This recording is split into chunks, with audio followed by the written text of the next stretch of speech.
Hello doctor కార్యక్రమానికి స్వాగతం. ఈరోజు మనతో పాటు ప్రముఖ Andhra urology and gynaecology centre Arogya hospital నుంచి డాక్టర్ మనోజ్ తుమ్మల గారు, యూరాలజిస్ట్ మరియు euro oncology and robotic surgeon మనతో ఉన్నారు. డాక్టర్ అత్త లైవ్లో మాట్లాడడానికి మీరు డయల్ చేయాల్సిన నెంబర్ 8886677766 నెంబర్కి డయల్ చేసి డాక్టర్ అత్త లైవ్లో మాట్లాడవచ్చు. డాక్టర్ గారు గతంలో Tata memorial cancer hospital Mumbai నందు కూడా పనిచేసిన అనుభవం కలదు. అదేవిధంగా 200కు పైగా రోబోటిక్ ఆపరేషన్స్ చేసిన అనుభవం కూడా డాక్టర్ గారికి కలదు. డాక్టర్ గారితో లైవ్లో మాట్లాడడానికి మీరు డయల్ చేయాల్సిన నెంబర్ 8886677766 నెంబర్కి డయల్ చేసి డాక్టర్ గారితో లైవ్లో మాట్లాడవచ్చు. నమస్తే సార్. నమస్తే అండి. సరే, ఈ ప్రాస్టేట్ పెరుగుదల అంటే ఏంటి? సో ప్రాస్టేట్ అనేది మగవాళ్ళలో ఉండే ఒక గ్రంథి అండి. అది ఎక్కడ ఉంటుందంటే మూత్ర సంచి ఉంటుంది కదండి, దాని కింద యూరిన్కి వెళ్ళే దారి మధ్యలో ఉంటుంది. దీని మెయిన్ ఫంక్షన్ వచ్చి దీని నుంచి వీర్యం వస్తుంది. సో కింద బీర్జాల నుంచి వచ్చే వీర్య కణాలు ఈ వీర్యంతో మిక్స్ అయ్యి యూరిన్కి వెళ్ళే దారిలో వస్తాయి అన్నమాట. సో ఈ గ్రంథి పెరుగుదల యూజువల్గా 50 ఏళ్ళు పైబడిన ప్రతి మగవాళ్ళలోనూ జరుగుతుంది. సో దానివల్ల యూరినరీ ప్యాసేజ్ అనేది కొంచెం బ్లాక్ అయ్యి యూరిన్ వచ్చే సమస్యలన్నీ స్టార్ట్ అవుతాయి. సరే, అంటే ఈ ప్రాస్టేట్ పెరుగుదల వల్ల ఎటువంటి ఇబ్బందులు వచ్చే అవకాశం ఉంటుందంటారు? సో ప్రాస్టేట్ పెరుగుదల స్టార్ట్ అయిన తర్వాత మగవాళ్ళల్లో యూరిన్కి వెళ్ళేటప్పుడు యూరిన్ స్పీడ్ తగ్గటం కానీ, లేదా యూరిన్ వెళ్ళిన తర్వాత కూడా యూరిన్ మిగిలిపోయిన సెన్సేషన్ కానీ, కొంతమందిలో యూరిన్ పాస్ చేసిన తర్వాత కూడా కొంత యూరిన్ డ్రిబుల్ అవటం కానీ, అర్జెన్సీ నైట్ టైం పడుకున్న తర్వాత 2 కన్నా ఎక్కువసార్లు లెగిసి యూరిన్ పాస్ చేయటం కానీ, ఈ సమస్యలన్నీ స్టార్ట్ అవుతాయండి. ఇన్ఫెక్షన్ లాంటిది ఏమైనా అయితే కనుక మంట, కొంచెం అర్జెంటుగా రావటం, ఆపుకోలేనంత అర్జెంటుగా రావటం, ఇవన్నీ ఉంటాయి. గట్టిగా. సరే, ఎందుకంటే ఈ ప్రాస్టేట్ పెరుగుదల, ప్రాస్టేట్ క్యాన్సర్ ఈ రెండు ఒకటే అంటారా? లేదండి, రెండు ఒకటి కాదు. So prostate cancer different, prostate enlargement అనేది డిఫరెంట్. సో ఎన్లార్జ్మెంట్ అనేది అందరికీ జరగచ్చు. ఆ ఎన్లార్జ్ అయిన ప్రాస్టేట్లో క్యాన్సర్ కూడా ఉండొచ్చు, ఉండకపోవచ్చు. అది ఉందా లేదా అని తెలుసుకోవడానికి యూరాలజిస్ట్ దగ్గరికి వెళ్ళిన ప్రతి పేషెంట్కి, యూరిన్ సమస్య వెళ్ళిన ప్రతి పేషెంట్కి పిఎస్ఏ టెస్ట్ అని ఒక బ్లడ్ టెస్ట్ చేస్తామండి. ఇంకోటి, మోషన్కి వెళ్ళే ప్యాసేజ్లో వేలు పెట్టి ప్రాస్టేట్ని టచ్ చేసి ఆ సెన్సేషన్ ఎలా ఉందో చూస్తాం. ఆ ప్రాస్టేట్ టచ్ చేసినప్పుడు సాఫ్ట్గా ఉందా, లేదా ఎక్కడన్నా హార్డ్గా బొనికిలాగా తగులుతుందా అనేది టెస్ట్ చేసి చూస్తాం. సో ఈ వయసు రీత్యా పెరిగిన ప్రాస్టేట్లో క్యాన్సర్ కూడా ఉండొచ్చు. అది ఉందా లేదా అనేది యూరాలజిస్ట్గా టెస్ట్ చేసి చెప్తారు మీకు. సరే, అంటే ఈ ప్రాస్టేట్ పెరుగుదల వల్ల యూరిన్ ఇబ్బందులు అనేవి ఎందుకు వస్తూ ఉంటాయి అంటారు? ఇవి అందరిలో వచ్చే అవకాశం ఉంటుందంటారా? యూజువల్గా అందరిలో రావాలని ఏం లేదండి, బట్ 50 ఇయర్స్ పైబడిన ప్రతి ఒక్కరికి ఎంతో కొంత యూరినరీ సిమ్టమ్స్ అనేది స్టార్ట్ అవ్వచ్చు. సో ఇన్ కేస్ 50 ఇయర్స్ పైబడిన ప్రతి ఒక్కరిలోనూ ఏదైనా యూరిన్ సమస్యలు స్టార్ట్ అవుతుంటే కనుక అల్ట్రాసౌండ్ స్కాన్ లాంటిది ఒకటి చేయించుకోవాలి. సో దాంట్లో ప్రాస్టేట్ సైజ్ ఎంత పెరిగింది, యూరిన్ పాస్ చేసిన తర్వాత ఎంత యూరిన్ మిగులుతుందో తెలుస్తుంది. అండ్ కొంతమందికి సైజ్ పెద్దగా ఉంది కదా, యూరినరీ సిమ్టమ్స్ ఎక్కువ ఉండాలి కదా అని చెప్పి ఉంటుంది. బట్ అన్నిసార్లు అట్లా ఉండదండి. కొంతమంది సైజ్ చిన్నగా ఉన్నా సరే సమస్యలు కొంచెం ఎక్కువగా ఉండొచ్చు. కొంతమంది సైజు పెద్దగా ఉన్నా సరే సమస్యలు అంత ఉండకపోవచ్చు. అంతా ఆ యూరిన్ దారిలో ఉండే ప్రాస్టేట్ ఎంతవరకు బ్లాక్ చేస్తుంది అనేది ఇంపార్టెంట్. సో దానివల్ల యూరినరీ సమస్యలు తలెత్తుతాయి. సరే, అదేనండి, ఈ ప్రాస్టేట్ పెరుగుదల అనేది ఏ వయసు వారిలో వచ్చే అవకాశం ఎక్కువగా ఉంటుందంటారు? ఎక్కువ 50 ఇయర్స్ పైబడిన ప్రతి ఒక్కరిలోనూ ఈ సమస్య చూస్తూ ఉంటామండి. అండ్ వయసు పెరిగే కొద్దికి ఈ సమస్యలు అనేవి ఇంకా ఎక్కువగా తెలుస్తూ ఉంటాయి. బట్ 50 ఇయర్స్ పైబడిన ప్రతి ఒక్కరికి ఎంతో కొంత సిమ్టమ్స్ అనేవి స్టార్ట్ అవుతాయి. పర్టికులర్గా ఎవరికైనా ఫ్యామిలీ హిస్టరీ, అంటే వాళ్ళ ఫాదర్కి కానీ, లేకపోతే వాళ్ళ ఫాదర్ బ్రదర్కి కానీ, ఇట్లా జనరేషన్స్లో కానీ ప్రాస్టేట్ ప్రాబ్లమ్స్ ఉంటే చెక్ చేయించుకోవాలి. అదే కాకుండా ప్రాస్టేట్ క్యాన్సర్ కనుక ఫ్యామిలీలో ఉంటే కనుక 45 ఇయర్స్ దగ్గర నుంచి చెక్ చేసుకోవటం మంచిది. ప్రాస్టేట్ క్యాన్సర్ హిస్టరీ లేకపోతే కనుక ఎప్పుడైతే యూరినరీ సమస్యలు స్టార్ట్ అవుతాయో అప్పటి నుంచి చెక్ చేయించుకున్నా పర్లేదు. బట్ క్యాన్సర్ హిస్టరీ ఫ్యామిలీలో ఉంటే కనుక 45 సంవత్సరాల నుంచి చెకప్ చేయించుకోవటం మంచిది. సరే, అదేనండి, ఈ ప్రాస్టేట్ పెరుగుదలకి సర్జరీ కాకుండా ట్రీట్మెంట్ అనేది ఏమైనా ఉందంటారా? ఓన్లీ సర్జరీ ట్రీట్మెంట్ అంటారా? లేదండి, ప్రస్తుతానికి చాలా ఎవాల్వ్ అయింది ట్రీట్మెంట్ ప్రాస్టేట్ సంబంధించి. మెడిసిన్స్ ఉన్నాయి, సర్జికల్గా కూడా కొత్త కొత్త డెవలప్మెంట్స్ స్టార్ట్ అయినాయి. ఎంత మినిమల్గా చేస్తే అంత బెటర్గా వస్తున్నాయి ఇప్పుడు రిజల్ట్స్ కూడా. సో మెడిసిన్స్ ప్రకారం చూసుకుంటే కనుక ఆ యూరిన్కి వెళ్ళే దారిని రిలాక్స్ చేయడానికి మెడిసిన్స్ ఇస్తాము. సో దట్ ఆ ప్రాస్టేట్ ఎన్లార్జ్మెంట్ ఏదైతే ఆ యూరిన్కి వెళ్ళే దారిని అడ్డుపడుతుందో దాన్ని కొంచెం రిలాక్స్ చేసి యూరిన్ కొంచెం స్పీడ్ని పెంచి లోపల ఉండే యూరిన్ని తగ్గించడమే గోల్ ఇక్కడ. సో పాస్ చేసిన తర్వాత లోపల ఉండాల్సిన యూరిన్ ఎంత తక్కువ ఉంటే పద్దాక వచ్చే సెన్సేషన్ అనేది తగ్గుతుంది. వెళ్ళిన తర్వాత లోపల ఉన్న ఫీలింగ్ అనేది ఉండదు. సో నైట్ టైం పద్దాక లేవాల్సిన అవసరం ఉండదు. సో ఆ యూరిన్ ఆ ప్రాస్టేట్ని రిలాక్స్ చేయడానికి టాబ్లెట్స్ అనేది రెగ్యులర్గా వాడాల్సి వస్తుంది.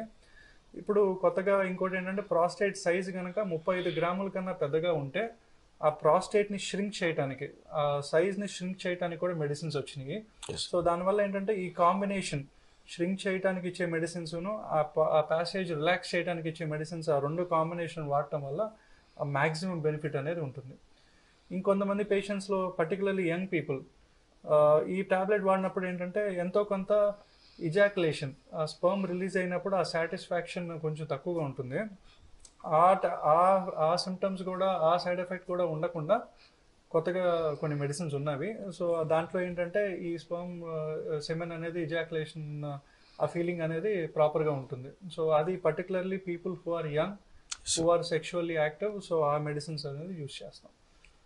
So medicines is the first line of treatment. Prostate enlargement ఉన్న ప్రతి పేషెంట్కి మెడిసిన్స్ అనేది ఫస్ట్ లైన్ ఆఫ్ ట్రీట్మెంట్. మెడిసిన్స్తో కనుక వాళ్ళకి రిలీఫ్ రాకపోతే అప్పుడు సర్జికల్గా చూస్తాం. ఈరోజు మనతో పాటు ప్రముఖ Andhra urology and gynaecology centre Arogya hospital నుంచి డాక్టర్ మనోజ్ తుమ్మల గారు, యూరాలజిస్ట్ మరియు euro oncology and robotic surgeon మనతో ఉన్నారు. డాక్టర్ గారితో లైవ్ లో మాట్లాడడానికి మీరు డయల్ చేయాల్సిన నంబర్ 8886677766 నంబర్ కూడా డయల్ చేసి డాక్టర్ గారితో లైవ్ లో మాట్లాడవచ్చు. సార్, అదేవిధంగా ఈ ప్రాస్టేట్ పెరుగుదలకి సంబంధించి అంటే ఈ ప్రాబ్లం ఎవరికైతే వస్తుందో వాళ్ళకి డైట్ వల్ల కానీ ఎక్సర్సైజ్ వల్ల కానీ దీన్ని ఆపవచ్చు అంటారా? సో ఈ ప్రాస్టేట్ ఎన్లార్జ్మెంట్ ఉన్న పేషెంట్స్కి ఏంటంటే అండి కొంచెం అర్జెన్సీ ఉంటుంది. సో అర్జెన్సీ ఉండటం అంటే వాళ్ళు కంట్రోల్ చేసుకుందామన్నా సరే కంట్రోల్ చేసుకోలేనంత ఫీలింగ్ రావటం, వెంటనే they have to rush to the rest room. చాలా మందికి ఏంటంటే ఈ పర్టికులర్గా ఈ ప్రాబ్లం వల్ల ట్రావెలింగ్ చేయలేరు. సో బస్లోనో కార్లోనో వెళ్ళాలంటే ఇబ్బందులు, పద్దాక బస్ ఆపాలన్నా కార్ ఆపాలన్నా పక్కన ఏమనుకుంటున్నారో అన్న ఇబ్బంది. నెక్స్ట్ మ్యారేజెస్కి ఏమైనా వెళ్తున్నప్పుడు ఆ మ్యారేజెస్లో పద్దాక ఫ్రీక్వెంట్గా యూరిన్కి వెళ్ళాలంటే దానికి ఒక సోషల్ స్టిగ్మా అనమాట. సో ఈ అర్జెన్సీ అనేది మెయిన్ సిమ్టమ్ వీళ్ళల్లో. సో ఎప్పుడైతే కాఫీ కానీ స్పైసీ ఫుడ్ కానీ మసాలా కానీ ఇట్లాంటి ఫుడ్ తీసుకున్నప్పుడు ఏంటంటే దీనివల్ల ఎంతో కొంత బ్లాడర్ ఇరిటేషన్ అనేది జరుగుతుంది. ఆల్రెడీ ప్రాస్టేట్ ప్రాబ్లంతో స్ట్రగుల్ అవుతున్న పేషెంట్కి ఈ కెఫీన్ కానీ కాఫీలో ఉండే కెఫీన్ కానీ ఈ స్పైసీ ఫుడ్ కానీ తిన్నప్పుడు ఏంటంటే ఇంకా కొంచెం అర్జెంటుగా వెళ్ళాల్సిన ఫీలింగ్ ఉంటుంది. So maximum try to avoid coffee, tea తాగొచ్చు. మిగతా ఫుడ్ ఐటమ్స్ ఏమన్నా స్పైసీగా లేని మసాలా లేని ఫుడ్ ఐటమ్స్ వరకు తీసుకోవచ్చు. సో ఇవి కొంచెం రిస్ట్రిక్ట్ చేయగలిగితే కనుక కొంత సిమ్టమ్స్ అనేది బెటర్ అవుతాయి. అండ్ ఎక్సర్సైజ్, ప్రాణాయామం, యోగా అన్నీ చేయొచ్చు అండి, దీంట్లో ఇబ్బంది ఏం లేదు, ఎంత చేస్తే అంత మంచిది. సో బేసిక్గా పెల్విక్ ఫ్లోర్ అంటే కింద కండరాలను రిలాక్స్ చేసే ఎక్సర్సైజ్ ఏది చేసినా సరే ఆ ప్రాస్టేట్ వల్ల వచ్చే ఇబ్బందులు ఎంతో కొంత రిలీఫ్ ఉంటుంది. ప్రాస్టేటైటిస్ ఇన్ఫెక్షన్ ఇవన్నీ వచ్చినప్పుడు ఏంటంటే ఈ పక్కన కండరాలన్నీ చాలా బిగుగా అయిపోతాయి. ఈ ప్రాణాయామం ఇట్లా యోగా ఇవన్నీ చేసినప్పుడు ఏంటంటే అవి రిలాక్స్ అయ్యి ఎంతో కొంత రిలీఫ్ అనేది ఉంటుంది. సో చేసినంత మాత్రం తప్పేం లేదు. అవాయిడ్ చేసిన ఫుడ్ అయితే కనుక కాఫీ ఒకటి, స్పైసీ ఫుడ్ ఒకటి అవాయిడ్ చేస్తే మంచిది. సరే అంటే అదేవిధంగా అంటే ఈ ప్రాస్టేట్ సమస్య ఎవరికైతే ఉందో వాళ్ళు ఫుడ్ విషయంలో కానీ డైలీ యాక్టివిటీస్లో కానీ ఏమైనా జాగ్రత్తలు తీసుకోవాలంటారు? ఫుడ్లో అయితే కనుక ఫ్యాట్ ఫుడ్ కానీ సో ఆయిలీ ఫుడ్ ఇవన్నీ అవాయిడ్ చేస్తే బెటర్ అండి. అండ్ చాలా స్టడీస్ జరిగినాయి ప్రాస్టేట్ క్యాన్సర్కిను ఏదైనా డైట్ మోడిఫికేషన్కి ఏదైనా చేస్తే కనుక క్యాన్సర్ కానీ ఎన్లార్జ్మెంట్ కానీ ఏమైనా తగ్గొచ్చా అని చెప్పి. అంటే there is no one particular food which will completely stop prostate growth. అట్లయితే ఇప్పుడు ప్రస్తుతానికైతే ఏ స్టడీస్ చేసినా దాంట్లో రిజల్ట్స్ వచ్చి అంత కొలాబరేటివ్గా లేవు. సో ఫుడ్లో కాంక్రీట్గా ఇది తినకుండా ఉండండి అని చెప్పి ఏమీ చెప్పలేము. ఆ ప్రాస్టేట్ సిమ్టమ్స్ని తగ్గించేవి అయితే కనుక కెఫీన్ కంప్లీట్గా అవాయిడ్ చేయాలి, స్పైసీ ఫుడ్ అవాయిడ్ చేస్తే బెటర్. అండ్ క్యాన్సర్ ప్రివెంట్ చేయడానికి ఏదన్నా పర్టికులర్ డైట్ ఉందా, గ్రేప్స్, సెలీనియం, విటమిన్ ఈ ఇవన్నీ టెస్ట్ చేసి చూసారు స్టడీస్లో. But there is no concrete evidence which will say ఇవి అవాయిడ్ చేస్తే కనుక క్యాన్సర్ కూడా రాకుండా ఉంటుందని అయితే ప్రస్తుతానికైతే స్టడీస్లో ఏమీ ప్రూవ్ అవ్వాలి. అంటే ఇప్పుడు ఈ ప్రాస్టేట్ సమస్య ఎవరికైతే ఉందో వాళ్ళకి ప్రాస్టేట్ క్యాన్సర్ వచ్చే అవకాశం కూడా ఉంటుందంటారా? అట్లా ఏం లేదండి. సో ప్రాస్టేట్ సమస్య ఉన్న వాళ్ళందరికీ క్యాన్సర్ ఉండాలని అయితే ఏం లేదు. ఓకే. సమస్య ఉన్న వాళ్ళందరికీ ఏంటంటే స్క్రీనింగ్ చేస్తాం. సో వాళ్ళకి ఏంటంటే ఏదో ఒక సిమ్టమ్స్తో కన్సల్టేషన్కి వస్తారు. ఆ కన్సల్టేషన్కి వచ్చినప్పుడు అన్ని సమస్యలతో పాటు ఈ ప్రాస్టేట్ క్యాన్సర్ ఉందా లేదా అనేది చెప్పాను కదా, ఒక బ్లడ్ టెస్ట్ లాంటిది పిఎస్ఏ టెస్ట్ చేస్తాము. అండ్ మోషన్కి వెళ్ళే దారిలో ప్రాస్టేట్ని ఎగ్జామిన్ చేసి చూడాలి, కంపల్సరీ ఇది. సో చూసినప్పుడు ఏంటంటే దాంట్లో క్యాన్సర్ ఉందా లేదా అని ఒక ఐడియా ఉంటుంది. సో వచ్చిన ప్రతి పేషెంట్కి స్క్రీనింగ్ చేస్తాం కాబట్టి వీళ్ళల్లో ఆ ప్రాస్టేట్ క్యాన్సర్ కొంచెం ఎర్లీగా బయటపడే అవకాశాలు ఎక్కువ. చాలా మంది నెగ్లెక్ట్ చేసి లేట్ స్టేజ్లో వస్తారండి. లేట్ స్టేజ్లో వచ్చినప్పుడు ఏంటంటే వాళ్ళకి బోన్ పెయిన్ ఉంటుంది. అంటే ఆల్రెడీ ప్రాస్టేట్ క్యాన్సర్ పెరిగి బయటకి స్ప్రెడ్ అయ్యి బోన్స్కి వెళ్ళటం కానీ లేకపోతే వేరే ఆర్గాన్కి వెళ్ళినప్పుడు కానీ ఆ స్ప్రెడ్ అయిన వచ్చిన పెయిన్ ఉంటుందన్నమాట. మోస్ట్ ఆఫ్ ద పేషెంట్స్ మన ఆంధ్రాలో కానీ విజయవాడలో కానీ లేట్ స్టేజ్లోనే వస్తున్నారు, అంత అవేర్నెస్ ఉండట్లేదు. సో పర్టికులర్గా యూరిన్ సమస్యలు స్టార్ట్ అయినప్పుడు they should see a urology doctor. ఎందుకంటే ప్రాస్టేట్ క్యాన్సర్ అనేది అంత అగ్రెసివ్ క్యాన్సర్ కాదు. ఎర్లీ స్టేజ్లో మనం డిటెక్ట్ చేయగలిగితే కనుక క్యూర్ రేట్ వచ్చి ఆల్మోస్ట్ 90% ఉంది ఎర్లీ స్టేజ్ 1లో అయితే. సో స్టేజ్ పెరిగే కొద్దికి ఏంటంటే ఆ క్యూర్ రేట్ అనేది తగ్గుకుంటా వస్తుంది. సో ఎర్లీ స్టేజ్లో డిటెక్ట్ చేయడం అనేది చాలా simple prostate క్యాన్సర్లో.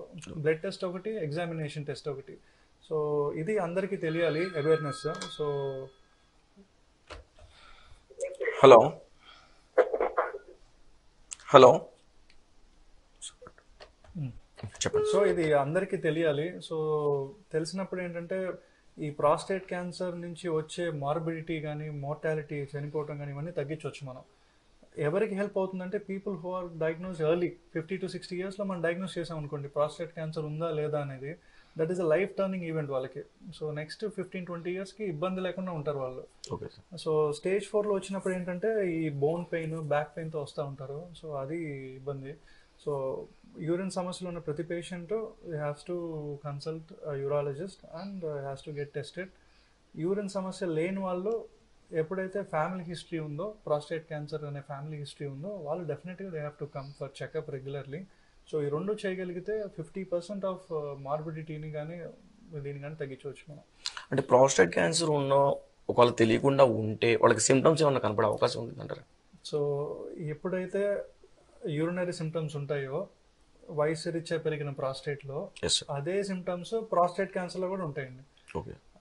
So prostate cancer కంటూ సపరేట్గా యూరిన్లో బ్లడ్ రావటం కానీ ఇంకేమైనా సిమ్టమ్స్ కానీ ఏం సపరేట్గా ఉండవు.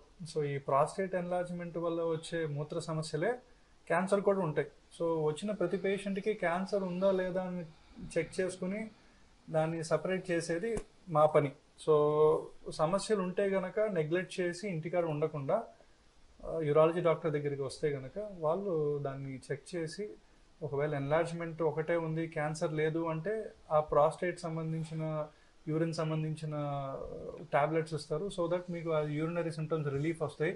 సపోజ్ క్యాన్సర్గా ఉంటే కనుక అది ఇంకా ఎర్లీ స్టేజ్లో డిటెక్ట్ చేయగలుగుతాం. సో దానికి తగిన ఆప్షన్స్ కానీ ట్రీట్మెంట్ ఆప్షన్స్ కానీ మీకు చెప్పగలుగుతాం. ఈరోజు మనతో పాటు ప్రముఖ Andhra urology and gynaecology centre Arogya hospital నుంచి డాక్టర్ మనోజ్ తుమ్మల యూరాలజిస్ట్ గారు మరియు అదేవిధంగా euro oncology and robotic surgeon మనతో ఉన్నారు. డాక్టర్ గారితో లైవ్ లో మాట్లాడడానికి మీరు డయల్ చేయాల్సిన నెంబర్ 8886677669 నెంబర్ కి డయల్ చేసి డాక్టర్ గారితో లైవ్ లో మాట్లాడవచ్చు. సార్ అదేవిధంగా అంటే ఆడవారిలో యూరిన్ ఇన్ఫెక్షన్ అనేది ఎందువల్ల వస్తుందంటారు? సో ఆడవారిలో యూరిన్ ఇన్ఫెక్షన్ అనేది one of the most common problem అండి. మేము ఓపీ చూస్తుంటే ఎక్కువ ఆడవాళ్ళు వచ్చే సమస్య ఈ యూరినరీ ఇన్ఫెక్షన్ సమస్యతోనే ఎక్కువ మంది వస్తూ ఉంటారు. దీనికి కారణాలు అనేకం. సో పర్టికులర్గా ఏంటంటే ఆడవాళ్ళలో యూరిన్కి వెళ్ళే దారి, మోషన్ ప్యాసేజ్ కొంచెం పక్కపక్కన ఉండటం వల్ల ఈ మోషన్ ప్యాసేజ్లో ఉండే బ్యాక్టీరియా కొన్నిసార్లు ఏమవుతుందంటే యూరిన్ ప్యాసేజ్ దగ్గర దాకా వచ్చి కొన్నిసార్లు లోపలికి వెళ్ళి అది ఇన్ఫెక్షన్ స్టార్ట్ అవుతుంది. అందరికీ ఉండే అపోహ ఏంటంటే మేము బయట బాత్రూమ్ యూజ్ చేస్తున్నాం, ట్రావెలింగ్లో మాకు ఇంకో ఆప్షన్ లేక ఈ రెస్ట్ రూమ్ యూజ్ చేసాం, దానివల్ల యూరినరీ ఇన్ఫెక్షన్ వచ్చింది అనుకుంటారు. దానికన్నా ఇంపార్టెంట్ ఏంటంటే మన ఓన్ బ్యాక్టీరియా ఆ మోషన్ ప్యాసేజ్లో ఉన్న బ్యాక్టీరియా వల్లే మనకి యూరినరీ ఇన్ఫెక్షన్ వచ్చే శాతం ఎక్కువ. బయట బాత్రూంలో మనం యూరిన్ పాస్ చేసినంత వల్ల వచ్చిన యూరిన్ ఇన్ఫెక్షన్స్ అనే రేట్స్ తక్కువ. సో ఏంటంటే పర్టికులర్లీ పీపుల్ అబోవ్ 50 మెనోపాజ్ వచ్చిన తర్వాత ఈస్ట్రోజన్ లెవెల్స్ తగ్గి ఆ ఏరియా అంతా వెజైనా యూరిన్ ప్యాసేజ్ చుట్టూ ఉండే ఆ ఏరియా అంతా కొంచెం డ్రై అయ్యి నార్మల్గా మంచి బ్యాక్టీరియా ఉండాల్సిన చోటంతా ఈ ఈ ఇన్ఫెక్షన్ వచ్చేసే బ్యాక్టీరియా సెటిల్ అయ్యి అవి యూరిన్కి వెళ్ళే ప్యాసేజ్లోకి వెళ్ళిన తర్వాత ఈ ఇన్ఫెక్షన్ స్టార్ట్ అవుతాయి. So particularly people who are diabetic, yes sir, people who are post menopausal, people who are taking steroid medications. దేనికి వాడతారు స్టీరాయిడ్ మెడికేషన్స్? రొమటాయిడ్ ఆర్థరైటిస్ అను వేరే వేరే సమస్యలు, డర్మటోలజీ స్కిన్ ప్రాబ్లమ్స్ కొన్నిసార్లు ఈ స్టీరాయిడ్స్ వాడటం వల్ల ఇమ్యూనో సప్రెషన్ జరిగి దానివల్ల యూరినరీ ఇన్ఫెక్షన్స్ రావడం కొంచెం కామన్. సో లేడీస్లో ఏంటంటే ఆ ప్యాసేజ్ ఎనాటమీ, మన మగవాళ్ళలో ఏంటంటే యూరిన్కి వెళ్ళే దారి 25 సెంటీమీటర్లు, మధ్యలో ప్రాస్టేట్ ఉంటుంది. సో యూరినరీ ఇన్ఫెక్షన్ వచ్చే ఛాన్సెస్ తక్కువ మనకి బయట నుంచి లోపలికి. సో బట్ లేడీస్లో ఏంటంటే urine passage is only 4 centimetres. So 4 centimetres లోపలికి వెళ్ళగానే బ్లాడర్ వచ్చేస్తుంది. అండ్ దట్టు ఆ ఏరియా ఏంటంటే మోషన్ ప్యాసేజ్ ఇవన్నీ పక్క పక్కన ఉండటం వల్ల ఇన్ఫెక్షన్ రేట్స్ చాలా ఎక్కువ. సరే, అంటే ఈ ఆడవారిలో యూరిన్ ఇన్ఫెక్షన్కి ఒక లక్షణాలు అనేవి ఏ విధంగా ఉంటాయి అంటారు? చాలా మంది సిమ్టమ్స్ వాళ్ళకి అర్థమైపోతుందండి యూరినరీ ఇన్ఫెక్షన్ వచ్చిందని చెప్పి వస్తారు మా దగ్గరికి. సో మోస్ట్ కామన్ సిమ్టమ్ వచ్చి బర్నింగ్ సెన్సేషన్. యూరిన్ పాస్ చేస్తున్నప్పుడు కానీ లేదా యూరిన్ పాస్ చేసి ఎండ్ చేస్తున్నప్పుడు కానీ సార్ బర్నింగ్ సెన్సేషన్గా ఉంది. యూరిన్కి వెళ్ళిన తర్వాత కూడా మళ్ళీ యూరిన్ వచ్చేటట్టు అనిపిస్తుంది. మళ్ళీ రెస్ట్ రూమ్కి వెళ్తుంటే ఒక 10 ml 20 ml కొంచెం యూరిన్ వస్తుంది. అండ్ కొంతమందికి యూరిన్లో బ్లడ్ రావటం, ఇన్ఫెక్షన్ ఎక్కువ ఉందనుకోండి, బ్లాడర్ అంతా ఒక పూతలాగా తయారయ్యి ఎర్రగా కొన్నిసార్లు బ్లడ్ రావటం, మరీ ఎక్కువగా ఉన్నప్పుడు జ్వరం ఫీవర్ రావటం ఇవన్నీ జరుగుతాయి. So fever, burning sensation, frequency, urgency ఇవన్నీ కామన్గా వచ్చే సిమ్టమ్స్ ఇన్ఫెక్షన్ ఉన్నప్పుడు. సార్, ఇప్పుడు ఈ యూరిన్ ఇన్ఫెక్షన్ యొక్క ట్రీట్మెంట్ అనేది ఏ విధంగా ఉంటుంది అంటారు? సో ఫస్ట్ కాజ్ ఏంటో కనుక్కోవాలండి. సో ఊరిని యాంటీబయాటిక్స్ ఇచ్చేసి యాంటీబయాటిక్స్ వేసేసుకోండి అంటే కనుక అది సెట్ అవ్వదు. సో ఫస్ట్ కాజ్ ఏంటో కనుక్కోవాలి. పోస్ట్ మెనోపాజలా, షుగర్స్ కంట్రోల్ ఉన్నాయా లేదా ఏదైనా మెడికేషన్స్ లాంటివి వాడుతున్నారా, కిడ్నీలో రాళ్ళు లాంటివి ఏమైనా ఉన్నాయా, ఇవన్నీ ఎవాల్యుయేట్ చేసి యూరిన్కి వెళ్ళిన తర్వాత లోపల యూరిన్ ఎంత మిగులుతుంది. So all these are important things. అవి చూడకుండా మనం జస్ట్ యాంటీబయాటిక్స్ ఇచ్చేసి ఒక 5 days వాడండి తర్వాత రండి అంటే కనుక కుదరదు. సో ఫస్ట్ ఆ ప్రైమరీ కాజ్ ఏదైతే ఉందో దాన్ని ట్రీట్ చేయాలి. సైమల్టేనియస్గా యూరిన్ ఇన్ఫెక్షన్ తగ్గించడానికి యాంటీబయాటిక్ వాడాలి. చాలామంది ఏం చేస్తారంటే యాంటీబయాటిక్ ఓవర్ ద కౌంటర్ వాడేస్తారు. ఇన్ఫెక్షన్ వచ్చింది, మందుల షాప్ దగ్గరికి వెళ్ళటం, 5 daysకి ట్యాబ్లెట్స్ తీసుకోవటం మళ్ళీ. బట్ యూరినరీ ఇన్ఫెక్షన్స్ 5 daysలో సెటిల్ అవ్వదండి.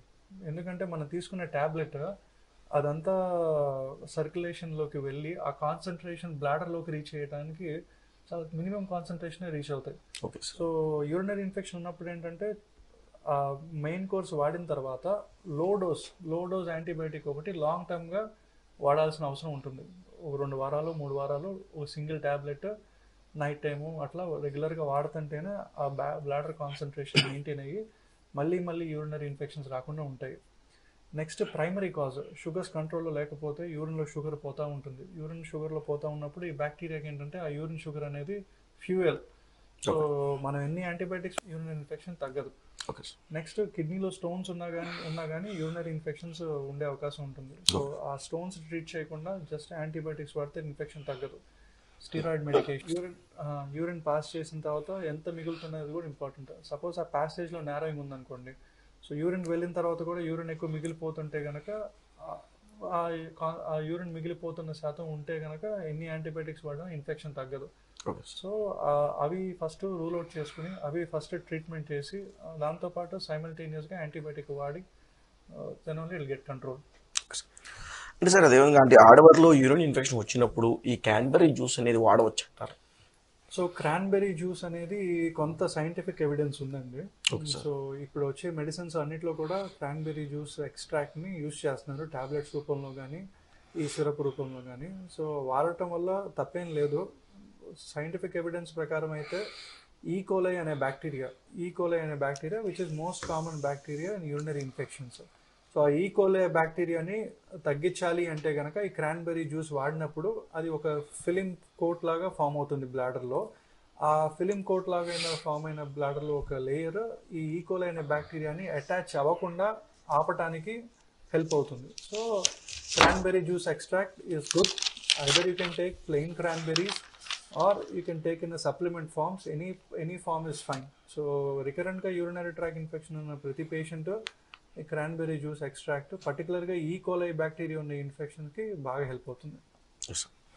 సార్ అంటే ప్రాస్టేట్ క్యాన్సర్కి వయసురీత్యా పెరిగిన ప్రాస్టేట్ని ఎలా గుర్తించవచ్చు అంటారు?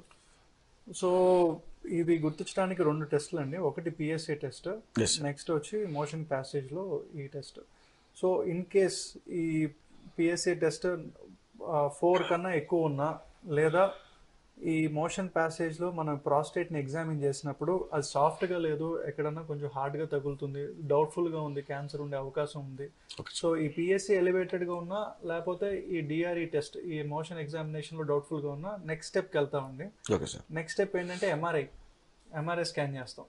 ఈ ఎంఆర్ఐ స్కాన్ చేసినప్పుడు ఏంటంటే మనకి ప్రాస్టేట్లో ప్రాబ్లం అనేది క్యాన్సర్ అనేది ఉందా లేదా అనేది ఒక ప్రాబబిలిటీ ఇస్తారు. దానికి ఒక స్కోరింగ్ సిస్టమ్ ఉంటుంది. సో దాంట్లో స్కోరింగ్ 1 కానీ 2 కానీ ఉంటే మోస్ట్లీ అది వయసురీత్యా పెరిగిన ప్రాస్టేట్లో ఇన్ఫెక్షన్ అయి ఉండొచ్చు, లేదా ఇంకేమైనా సమస్య వల్ల కూడా పిఎస్ఏ పెరగవచ్చు.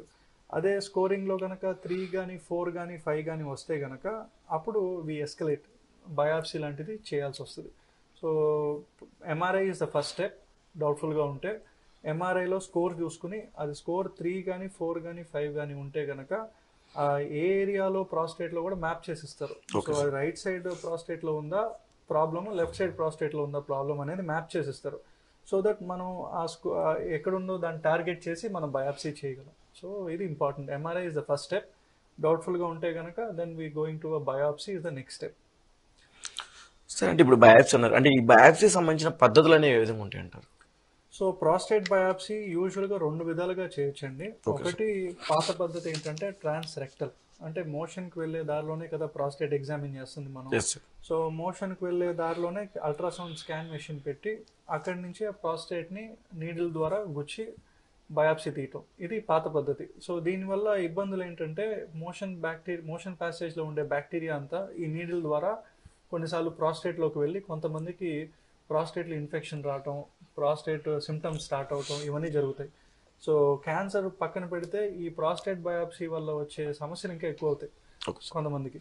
సో అది ప్రివెంట్ చేయడానికి రీసెంట్ గైడ్ లైన్స్ అన్ని యూరోపియన్ అండ్ అమెరికన్ గైడ్ లైన్స్లో ట్రాన్స్పెరీనియల్ పద్ధతి అంటే ఎక్కడైతే ప్రాస్టేట్ క్యాన్సర్ ఉందో దాన్ని బయాప్సీ తీయటానికి మోషన్ ప్యాసేజ్ నుంచి కాకుండా చర్మం దగ్గర నుంచి ఒక నీడిల్ని పెట్టేసి ఆ నీడిల్ లోపల నుంచి బయాప్సీ గన్ పెట్టి ఈ ఇన్ఫెక్షన్ ఉండే ఏరియాని ఎక్కడికి దగ్గరికి వెళ్లకుండా, వితౌట్ ఆ ఏరియా కంటామినేట్ ఇన్ఫెక్షన్ ఉండే ఏరియా దగ్గరికి వెళ్లకుండా ఈ పద్ధతిలో ఏంటంటే బయాప్సీ చేయగలం. దీన్ని ట్రాన్స్పెరీనియల్ ప్రాస్టేట్ బయాప్సీ అంటారు. సో దీంట్లో అడ్వాంటేజెస్ ఏంటంటే ఒకటి, దీన్ని local anaesthesia. So day care, morning వచ్చి అడ్మిట్ అయితే కనుక అదే రోజు బయాప్సీ చేసి ఇంటికి పంపించేస్తాం. అండ్ దీనివల్ల ఇన్ఫెక్షన్స్ రేట్స్ అనేవి చాలా తక్కువ. అడ్వాంటేజ్ ఏంటంటే క్యాన్సర్ డిటెక్షన్ రేట్. ఈవెన్ ఆ స్మాల్ ఏరియాస్ ఆఫ్ ప్రాస్టేట్లో కనుక క్యాన్సర్ ఉన్నా కానీ దీంట్లో ఏంటంటే ఎంఆర్ఐలో ఎక్కడైతే వాళ్ళు మ్యాప్ చేసి ఇచ్చారో ఆ ప్రాస్టేట్ క్యాన్సర్ ఉండే అవకాశం ఉన్న ఏరియాస్, అక్కడ మనం నుంచి బయాప్సీ టార్గెట్ చేసి తీయవచ్చు అనమాట. సో క్యాన్సర్ డిటెక్షన్ రేట్ బెటర్గా ఉంటుంది, ఇన్ఫెక్షన్ రేట్స్ తక్కువగా ఉంటాయి, and it's day care procedure. So ఇది విజయవాడలో ఇప్పుడు అందుబాటులో ఉంది. సో దీన్ని నేను AIIMS, Rishikesh, SGPGI Lucknow, Max hospital Delhi and చాలా సెంటర్స్లో దీన్ని లైవ్ డెమాన్స్ట్రేట్ చేసాము. And moreover all urologies people in India are converting from transrectal to transperineal biopsies now. So ఇది లేటెస్ట్ డెవలప్మెంట్.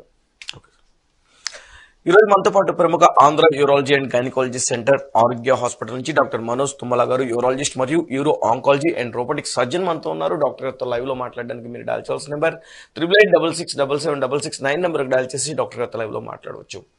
సార్ అదేవిధంగా యూరో ఆంకాలజీ అంటే ఏంటి సార్?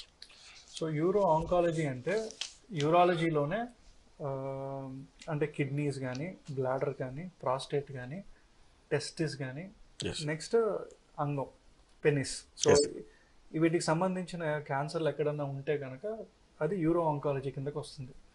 సో పర్టికులర్గా యూరో ఆంకాలజీలో ట్రైన్ అయి ఉన్నప్పుడు ఏంటంటే ఈ వాటిని స్టేజ్ చేయటం కానీ, వాటిని మేనేజ్మెంట్ ట్రీట్మెంట్ ఆప్షన్స్లో చెప్పటం కానీ, అండ్ లేటెస్ట్గా వచ్చిన సర్జికల్స్ డెవలప్మెంట్స్ కానీ ఈజీగా మనం గ్రాస్ప్ చేసి పేషెంట్స్కి అవి అందుబాటులోకి తీసుకురావచ్చు.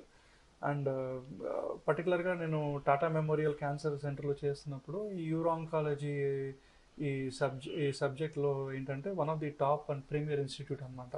So more than 100 to 120 patients only urooncology cancer సంబంధించిన పేషెంట్స్ రోజు డైలీ చూస్తూ ఉంటాం మేము అక్కడ. సో ఏంటంటే అంత వాల్యూమ్లో చేస్తున్నప్పుడు ఆటోమేటిక్గా we can treat patients and in a better way. So urooncology అంటే కిడ్నీ క్యాన్సర్స్ కానీ, బ్లాడర్లో వచ్చే క్యాన్సర్స్ కానీ, ప్రాస్టేట్లో ఉండే క్యాన్సర్స్ కానీ, టెస్టిస్లో వచ్చే క్యాన్సర్స్ కానీ, పీనిస్లో పినల్ క్యాన్సర్స్ కానీ ట్రీట్ చేస్తాం మేము.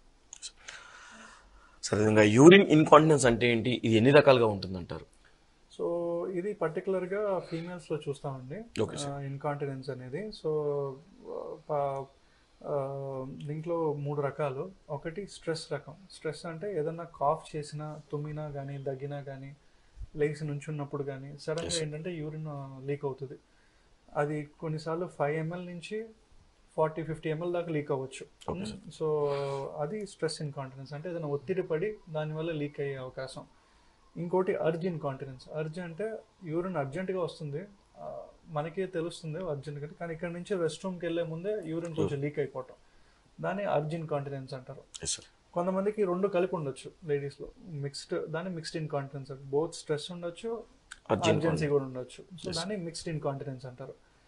కొంతమందికి షుగర్ వాళ్ళ సమస్య కానీ, లేదా నరాలకు సంబంధించిన సమస్య వల్ల కానీ బ్లాడర్ కొంచెం వీక్ అయ్యి బ్లాడర్ మజిల్ అనేది పనిచేయకుండా యూరిన్ బయటికి పుష్ చేయకుండా యూరిన్ ఎక్కువ లోపల నిల్వ ఉండొచ్చు. సో దాంట్లో ఏంటంటే కొంత యూరిన్ అప్పుడప్పుడు లీక్ అవుతూ ఉంటుంది. సో దాని వాళ్ళు యూరిన్ లీక్ అవుతుంది అనుకుంటారు. బేసిక్గా ఏంటంటే బ్లాడర్ కంప్లీట్గా ఫిల్ అయిపోయి యూరిన్ వాళ్ళు ఎంటీ చేయలేకపోగా, సో ఈ కొంచెం ఈ నొక్కుడు వల్ల కొంత లీక్ అవుతూ ఉంటుంది.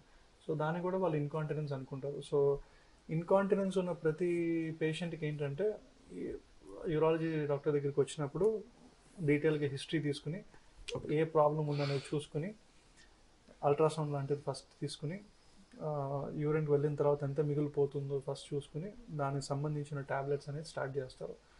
ట్యాబ్లెట్స్తో పాటు most important exercise, Kegel exercise అంటారు, ఈ పెల్విక్ ఫ్లోర్ ఎక్సర్సైజ్.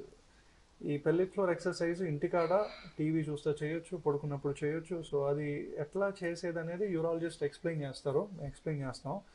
చేసిన తర్వాత అది రెగ్యులర్గా ఇంటికాడ వాళ్ళు ప్రాక్టీస్ చేయగలిగితే కనుక 40-50% ఆఫ్ ద టైమ్స్ అది కంట్రోల్లోకి వస్తుంది. దాంతోపాటు ఈ మెడిసిన్స్ కూడా యూజ్ చేయటం వల్ల ఇంకొంచెం బెటర్గా కంట్రోల్ అవుతుంది. ఈ ఎక్సర్సైజ్ చేసి మెడిసిన్స్ వాడిన తర్వాత కూడా వాళ్ళకి గనక సిమ్టమ్స్ గనక పర్సిస్టెంట్గా ఉంటే గనక అప్పుడు ఆపరేషన్స్ అనేవి సజెస్ట్ చేస్తాం. అంటే వీటి యొక్క లక్షణాలు ఏ విధంగా ఉండే అవకాశం ఉంటుందంటారు? బేసిక్గా లీక్ ఉంటుందండి, యూరిన్ తెలియకుండా వచ్చేస్తూ ఉంటుంది. చాలామందికి ఏంటంటే డైపర్లు యూజ్ చేస్తూ ఉంటారు, పర్టికులర్గా patients are bedridden. So bed రిడన్లో ఉన్నప్పుడు ఏంటంటే వాళ్ళు బయటకి నడుచుకుంటూ వెళ్ళి యూరిన్ పాస్ చేయలేక ఒకే చోట ఉంటారు కదా. సో దానివల్ల ఏంటంటే ఆపుకోలేనంత యూరిన్ వచ్చినప్పుడు they cannot get up from the bed, rest room దాకా నడవలేరు. సో అట్లా డైపర్స్ మీద ఉంటాం కానీ అట్లా ఉంటారనమాట. సో దానివల్ల వచ్చే ర్యాష్, పద్దాక యూరిన్ లీక్ అవుతూ ఉంటే ర్యాష్ వస్తుంది కదా, స్కిన్కి పద్దాక ఆ యూరిన్ కాంటాక్ట్లో అయ్యి సో దానివల్ల ర్యాష్ రావటం, ఆ ఏరియా అంతా దురదగా ఉండటం, సో ఇవన్నీ జరుగుతూ ఉంటాయి. సో ట్రీట్మెంట్ ఆప్షన్స్ ఉన్నాయండి. దాంట్లో 50% ఆఫ్ ద ట్రీట్మెంట్ మీ చేతుల్లోనే, పేషెంట్ చేతుల్లోనే ఉంది. ఎక్సర్సైజ్ ఒకసారి దాన్ని చెప్పింది కనుక వాళ్ళు అర్థం చేసుకుని దాన్ని అందిపుచ్చుకోగలిగితే కనుక ఇంటికాడే వాళ్ళు ఎక్సర్సైజ్ చేసుకుని 40-50% ఆఫ్ ద టైమ్స్ కొంచెం కంట్రోల్లోకి వచ్చేస్తుంది. సో ఈ సిమ్టమ్స్ అనేది తగ్గించుకోవచ్చు. ఓకే సార్, మీకు వాల్యుబుల్ టైం మాకు కేటాయించి ప్రేక్షకులకి చక్కటి సలహాలను సూచనలు అందించినందుకు ధన్యవాదాలు. ఓకే, ఇది ఈనాటి హలో డాక్టర్ కార్యక్రమం. మరలా ప్రసారమై హలో డాక్టర్ కార్యక్రమంలో మళ్ళీ కలుసుకుందాం. అంతవరకు సెలవు, నమస్కారం.